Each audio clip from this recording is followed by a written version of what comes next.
Pernah nggak sih Anda berhenti sejenak terus mikir soal sifat dasar kita? Kayak kecerdasan, kepribadian, atau bahkan moral kita itu udah kayak cetakan paten gitu, nggak bisa diubah. Hmm, Atau jangan-jangan kita ini sebenarnya kayak adonan ya, masih bisa dibentuk, terus berubah, berkembang gitu sepanjang hidup kita. Ini pertanyaan gede loh sebenarnya. iya betul. Dan dalam pembahasan kita kali ini, kita mau coba gali lebih dalam nih inti pertanyaan itu. Kita akan lihat bab 12 dari materi sumber yang Anda kasih. Oke. Bab 12 ya. Fokusnya spesifik di keyakinan kita soal potensi untuk berubah. Jadi gimana cara kita mandang ini, apa kita lihat sifat itu tetap, pakem yang para peneliti sebut entity theory, kayak batu gitu udah jadi, Udah nggak bisa diapa-apain ya gitu ya. ya, Nah iya, atau kita lihatnya sebagai sesuatu yang bisa tumbuh, bisa dibentuk. Incremental theory, kayak tanah liat lah masih bisa diolah. Ini ternyata pengaruhnya gede banget ke cara kita memahami diri sendiri dan orang lain. tepat. Kita bakal coba kupas nih, gimana keyakinan dasar ini sadar atau nggak sadar ya, mewarnai pandangan kita. Soal mana sih yang lebih kuat, bakat dari lahir atau didikan lingkungan. Hmm, Terus gimana kita jadi gampang banget menilai potensi orang? Dan ini nih yang mungkin paling penting. Gimana ini semua nentuin cara kita bersikap ke orang lain? Apalagi kalau mereka salah atau kelihatan kurang mampu gitu. Yuk kita coba bedah bareng ya implikasinya dari bab 12 ini. Oke, kita mulai dari dasarnya dulu kali ya. Kalau ada orang yang percaya sifat itu cenderung tetap, udah pakem gitu, apa otomatis dia juga mikir kalau itu semua ya karena bawaan lahir, faktor biologis yang ya udah nggak bisa diutak-atik. Gimana bab 12 ngejelasin kaitan ini? pertanyaan bagus tuh. Karena kaitannya memang cukup kuat kalau menurut materi Anda. Ada penelitiannya Sherry Levy dan teman-temannya yang dikutip di bab 12 ini. Mereka lihat mahasiswa, dan polanya jelas banget. Polanya gimana tuh? Jadi, mereka yang pegang entity theory, yang percaya sifat itu tetap, ternyata secara signifikan emang lebih cenderung setuju kalau karakteristik kayak kecerdasan, kepribadian, moralitas, itu lebih banyak ditentuin faktor bawaan atau biologis. Wah, jadi kayak udah ada blueprintnya dari lahir gitu ya? Nah, semacam itu, seolah-olah udah ada cetakannya. Berarti sebaliknya juga dong, yang percaya sifat bisa berkembang lebih lihat peran lingkungan. Persis, kalau yang pegang incremental theory, yang percaya sifat bisa berkembang, itu justru lebih nekenin pengaruh faktor sosial, pengalaman, usaha keras, lingkungan, itu semua yang ngebentuk seseorang. Jadi bukan genetik yang jadi penentu utama ya? Buat mereka, potensi itu bukan sesuatu yang dikunci sama genetik aja, tapi sesuatu yang bisa dipupuk, bisa dikembangin lewat belajar, lewat interaksi. Ya bukan berarti mereka nolak peran biologi sama sekali ya, tapi tekanannya itu jauh lebih besar ke aspek yang bisa diubah dan dikembangin. Ada contoh nggak dari sumbernya yang benar-benar nunjukin gimana bedanya keyakinan ini dalam cara mikir? Mungkin dari anak kecil gitu. Ada satu studi yang ilustratif banget di bab 12. Ini ngelibatin anak-anak kecil usia TK atau SD kelas 1 gitu. Wah, menarik nih. Masih kecil udah kelihatan ya. Iya, ini menarik karena nunjukin betapa dalamnya keyakinan ini bisa nancep. Jadi anak-anak ini dikasih skenario. Ada bayi lahir dari orang tua yang dianggap katakanlah kurang pintar. Tapi terus bayi ini diadopsi, dibesarin sama keluarga lain yang dianggap sangat pintar. Nah, mereka diminta nembak. Gimana nasib kecerdasan si bayi ini nanti? Wah, ini pasti langsung kelihatan bedanya. Gimana hasilnya? Tepat. Anak-anak yang cenderung punya pandangan entity, yang sifat itu tetap dan bawaan, mereka nembaknya bayi itu ya bakal tetap jadi kurang pintar. Meskipun dibesarin di lingkungan yang bagus. Alasannya apa kata mereka? Pas ditanya kenapa, mereka jawabnya ya karena keturunan, otaknya emang gitu. Atau hal-hal biologis lain yang nggak bisa diubah. Garis keturunan itu jadi penentu utama buat mereka. Terus anak-anak yang pandangannya sebaliknya, yang incremental. Nah, kalau anak-anak dengan pandangan incremental, yang sifat bisa berkembang dan dipengaruhi lingkungan, mereka justru optimis banget. Mereka yakin bayi itu bakal jadi pintar kok. Kenapa katanya? Alasannya, ya karena dia bakal belajar banyak hal baru. Dia bakal baca buku. Dia bakal didorong, diajarin sama orang tua angkatnya. Fokus mereka itu sepenuhnya ke proses belajar, usaha, sama pengaruh lingkungan pengasuhan. Studi ini, seperti dijelasin di bab 12, nunjukin banget gimana keyakinan dasar soal potensi perubahan ini udah jalan dari kecil dan langsung ngebentuk ekspektasi kita ke potensi orang lain. Cuma dari info awal kayak asal-usulnya aja. Ini implikasinya gede banget loh kalau dipikir-pikir. Kalau keyakinan ini udah ada dari kecil, terus kuat banget ngaruhin ekspektasi, ya logisnya ini bakal lanjut ke cara kita nilai potensi diri sendiri sama orang lain nanti kan. Seberapa gampang kita ngejudge atau ngasih label ke kemampuan orang cuma dari kesan pertama. Nah, Anda nangkep benang merahnya tuh. Konsekuensi dari keyakinan entity teori pas menilai potensi, seperti yang dijelasin di bab 12, emang signifikan, dan seringnya negatif. Negatifnya gimana? Ya pas seseorang megang teguh pandangan sifat itu tetap, dia cenderung bikin keputusan cepat soal potensi jangka panjang orang lain, cuma dari sedikit info atau kinerja awal aja. Apa yang kelihatan sekarang dianggap udah cerminan kapasitas final. Jadi kayak divonis di awal gitu ya. Kalau awalnya kelihatan kurang, ya udah potensinya segitu aja gitu. Bisa dibilang gitu, iya. Dan secara nggak sadar, ini bisa banget ngaruhin cara dia interaksi. Misalnya jadi guru, atasan, atau bahkan orang tua. Contohnya gimana tuh pemikirannya? Mungkin muncul pikiran implisit kayak, wah, karyawan ini kayaknya ada batasan bawaan deh. Ngapain juga saya usaha keras banget dorong dia? Mungkin sia-sia aja. Jadi, mereka cenderung kurang ngelihat kemungkinan ada potensi terpendam yang belum keluar. Ini nyambung juga sih ke konsep self-fulfilling prophecy yang disinggung dikit di materi Anda. Ekspektasi rendah bisa beneran membatasin kinerja orang. Wah, ini kontras banget ya sama pandangan satunya. Gimana kalau penganut incremental theory? Gimana mereka lihat potensi orang, apalagi kalau orang itu lagi nunjukin kekurangan atau kesulitan? Nah, buat mereka yang percaya sama incremental theory, gambaran potensinya jauh lebih dinamis. Jadi, kalau ada kekurangan skill, pengetahuan terbatas, atau bahkan gagal saat ini, itu nggak dilihat sebagai tanda potensinya mentok. Terus dilihatnya sebagai apa? Sebaliknya, itu dilihat sebagai bagian dari proses belajar. Area yang butuh usaha lebih, strategi beda, atau dukungan dari luar. Potensi itu bukan sesuatu yang bisa diukur paten di satu waktu aja. Mereka percaya selalu ada ruang buat tumbuh. Sumber yang Anda baca ini, bab 12, ngasih contoh penelitian spesifik nggak yang nunjukin beda sikap ini dalam tindakan nyata? Misalnya pas bantu orang lain gitu. Ada ya, ada studi kunci dari Heyman dan Dweck tahun 98 yang dibahas lumayan detail. Studi ini emang dirancang buat lihat gimana keyakinan ini ngaruh ke cara anak-anak ngerespon teman sekelasnya yang lagi kesulitan belajar. Oh iya, intinya apa studi itu? Intinya mau nunjukin betapa cepatnya penganut entity teori itu bisa nyerah sama potensi orang lain dan fokusnya malah ngehakimi.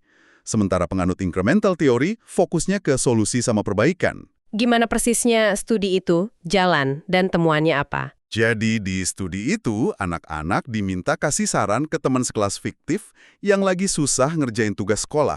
Hasilnya jelas banget bedanya. Bedanya gimana? Anak-anak yang incremental itu cenderung ngasih saran yang fokus ke usaha dan strategi. Kayak, mungkin dia perlu belajar lebih giat, coba deh cara belajar yang lain, minta bantuan guru gih. Mereka percaya temannya itu bisa kok jadi lebih baik kalau usaha. Terus yang entity? Nah, sebaliknya, sebagian anak-anak yang entity ngasih respon yang isinya malah penilaian karakter yang tetap. Kayak, mungkin dia mah nggak pintar, dia bodoh kali. Mereka lebih cepat nyimpulin kondisi temannya itu sebagai sesuatu yang permanen, susah diubah. Makanya kurang fokus ke upaya perbaikan. Ini nunjukin banget gimana keyakinan itu langsung jadi kecenderungan buat ngehakimin dibanding bantu ngembangin potensi. Apalagi kalau ada masalah atau kesalahan. Nah, ini bawa kita ke poin berikutnya nih, yang diurai di bab 12. Gimana keyakinan ini ngebentuk respons kita ke pelanggaran atau perilaku buruk? Apa kita lebih condong ke hukuman atau ke pendidikan dan rehabilitasi? Nah, Ini area di mana beda antara dua pandangan ini jadi tajam banget, kayak yang ditekenin di bab 12. Jadi, penganut incremental theory yang pada dasarnya lihat perilaku baik atau buruk itu sebagai hasil dari proses psikologis internal, kayak keyakinan, tujuan, emosi, tingkat pengetahuan yang bisa dipelajari dan diubah. Mereka otomatis milih pendekatan edukatif gitu ya? Secara alami, ya. Cenderung milih pendekatan yang sifatnya edukatif atau rehabilitatif kalau ketemu kesalahan atau pelanggaran. Logikanya kan, kalau perilaku itu hasil belajar, ya berarti orang bisa belajar lagi dong buat berperilaku lebih baik. Fokusnya jadi ke pemahaman akar masalah sama upaya perbaikan ke depan. Sementara kalau yang entity theory, yang yakin sifat buruk itu cerminan karakter yang rusak atau udah netep, Ya, mereka cenderung ngelihat perilaku buruk itu sebagai bukti dari sifat dasar yang nggak bisa diubah itu. Karena sifatnya dianggap tetap, ya usaha buat memperbaiki orang itu jadi kerasa kurang relevan atau bahkan sia-sia. Akibatnya, Akibatnya, fokus utama mereka geser ke arah konsekuensi negatif. Hukuman, ganjaran, atau pembalasan. Tujuannya lebih buat negakin keadilan atas pelanggaran yang terjadi karena sifat buruk itu, bukan buat ngubah individunya buat masa depan. bab 12 pastinya Jen studi buat dukung klaim yang lumayan kuat ini kan? Tentu, tentu. Materi Anda ngejelasin beberapa studi yang menarik banget. Pertama ada studi soal reaksi mahasiswa ke profesor yang dianggap nggak adil. Ini studi oleh Chiu dan kawan-kawan tahun 97. Gimana skenarionya? Skenarionya ada profesor tiba-tiba ngubah aturan nilai di akhir semester. Jelas ngerugiin mahasiswa.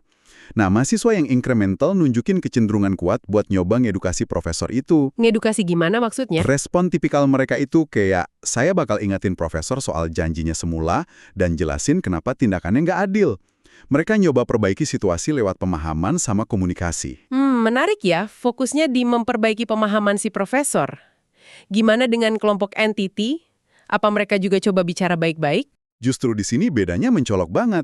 Nggak ada satupun partisipan dari kelompok entity teori di studi itu yang milih jalur edukasi. Terus mereka gimana? Respon mereka didominasi sama keinginan buat lampiasin marah, nuntut hukuman, atau lapor ke atasan. Contohnya, saya pikir profesor itu sampah dan saya bakal bilang langsung ke dia. Atau saya bakal langsung ke kantor dekan. Angkanya jelas banget, 35% dari kelompok incremental milih pendekatan edukatif, sementara 0% dari kelompok entity yang milih itu. Mereka lebih fokus ke konsekuensi negatif buat si profesor. Terus yang kedua, ada studi lain yang lihat reaksi orang pas jadi korban tindakan negatif. Ini studi Loeb and Dweck tahun 94. Skenarionya macam-macam, mulai dari ditinggal pasangan tiba-tiba, catatan kuliah penting dicuri sebelum ujian, sampai ngalamin malapraktik medis. Polanya sama lagi. Sama lagi polanya, kelihatan. Penganut incremental theory cenderung lebih fokus buat coba ngertiin kenapa si pelaku ngelakuin itu. Mereka juga nunjukin kecenderungan lebih gede buat bisa maafin, dan sekali lagi nih, bahkan punya keinginan buat ngedukasi pelaku biar nggak ngulangin perbuatannya ke orang lain. Jadi bahkan pas jadi korban pun fokusnya tetap ke potensi perubahan sama pemahaman ya. Gimana kalau kelompok entity di situasi ini? Nah, kalau kelompok entity theory pas jadi korban di skenario itu, nunjukin fokus yang jauh lebih kuat ke hukuman, pembalasan, sama nyimpen dendam jangka panjang. Jadi nggak mikirin kenapa pelakunya gitu ya?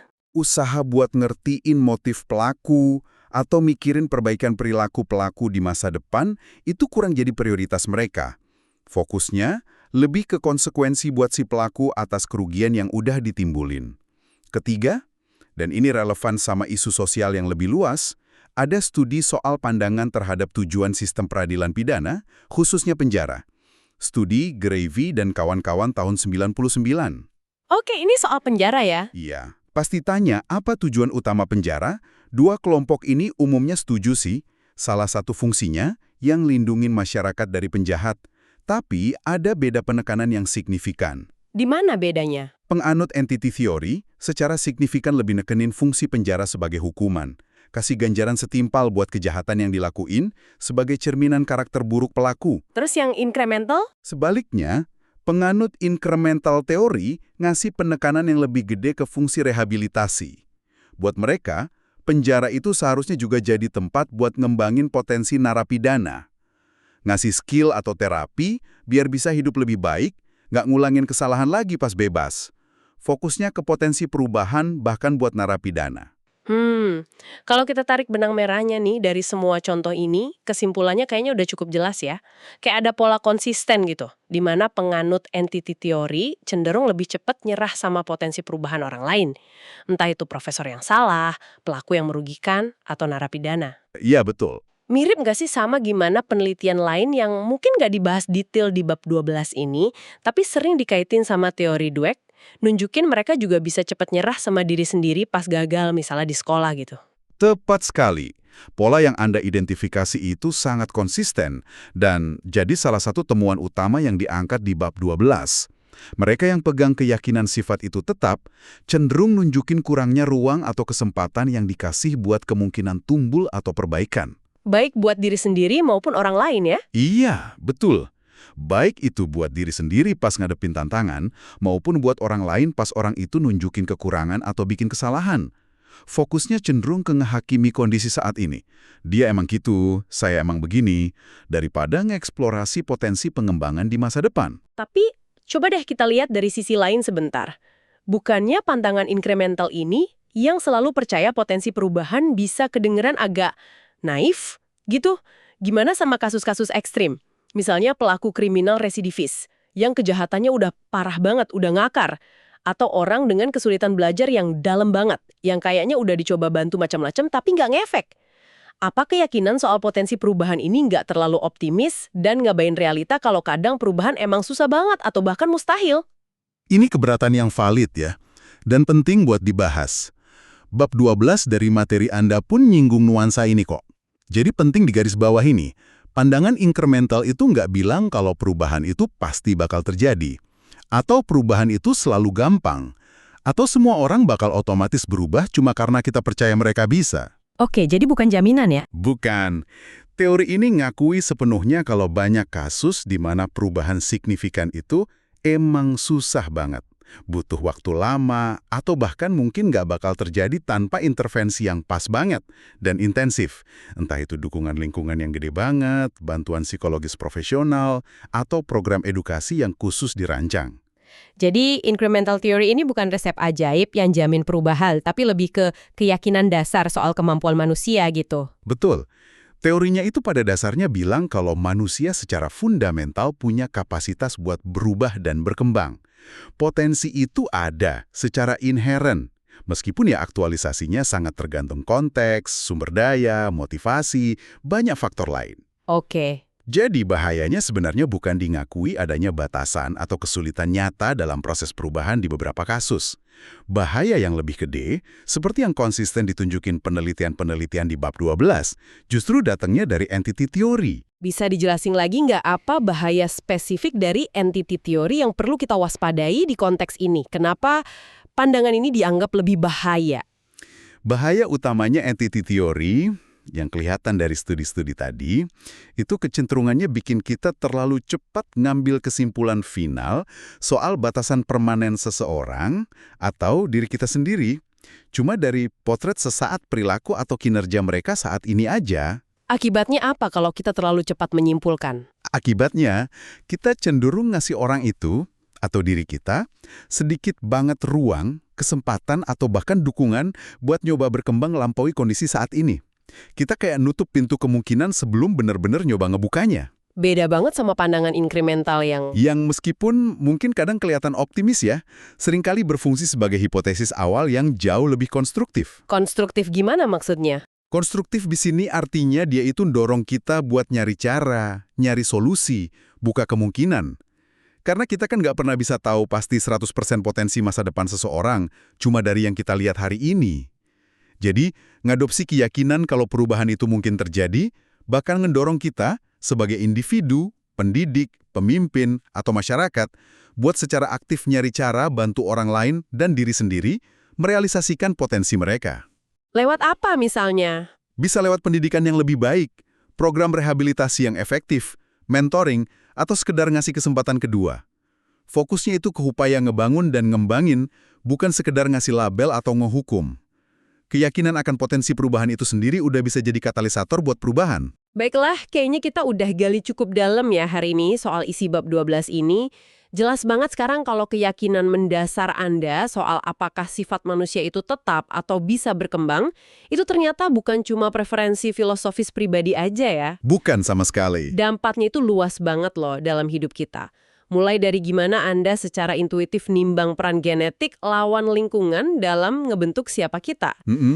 Terus berlanjut ke gimana Anda cenderung menilai potensi. Apakah Anda cepat ngambil kesimpulan soal kemampuan orang dari kesan awal, atau Anda lebih ngasih ruang dan waktu buat ngelihat pertumbuhan yang mungkin terjadi. Dan yang mungkin paling kerasa ya di interaksi sehari-hari adalah gimana keyakinan ini ngebentuk respons Anda pas ketemu kesalahan, kekurangan, atau perilaku buruk orang lain. Naluri pertama Anda tuh ngehakimi dan mikirin konsekuensi negatif, atau nyoba ngertiin penyebabnya dan mikirin kemungkinan perbaikan atau pembelajaran. Benar sekali. Debat dalam diri kita, Atau di masyarakat soal fokus ke penghakiman dan hukuman, lawan fokus ke pemahaman, pendidikan, dan rehabilitasi, itu seringkali akarnya bisa ditelusuri balik ke keyakinan fundamental soal potensi perubahan ini. Jadi bukan cuma teori abstrak di buku ya? Bukan, ini lensa yang kita pakai, sadar atau enggak, buat nafsirin dan bereaksi ke dunia sekitar kita tiap hari. Ngaruhin keputusan kecil sampai kebijakan sosial yang gede. Nah, ini bawa kita ke pertanyaan refleksi nih yang mungkin menarik buat Anda, pendengar kami, bawa pulang. Coba deh renungin sejenak. Gimana keyakinan Anda sendiri soal potensi perubahan? Apa Anda lebih condong ke entity atau incremental? Mungkin tanpa Anda sadari udah dan lagi ngaruhin cara Anda lihat rekan kerja yang lagi berjuang sama tugasnya. Atau cara Anda ngerespon anak Anda pas dia susah belajar sesuatu yang baru. Atau bahkan gimana Anda menginterpretasi berita soal isu sosial kayak tingkat kriminalitas atau efektivitas sistem pendidikan. Dan sebagai pemikiran penutup nih, yang mungkin bisa jadi pemicu aksi kecil setelah dengerin pembahasan ini.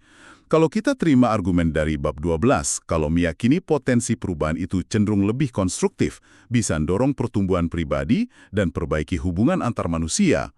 Iya. Ada nggak sih satu cara spesifik dan kecil yang bisa Anda coba buat nerapin perspektif incremental ini dalam interaksi Anda hari ini atau besok?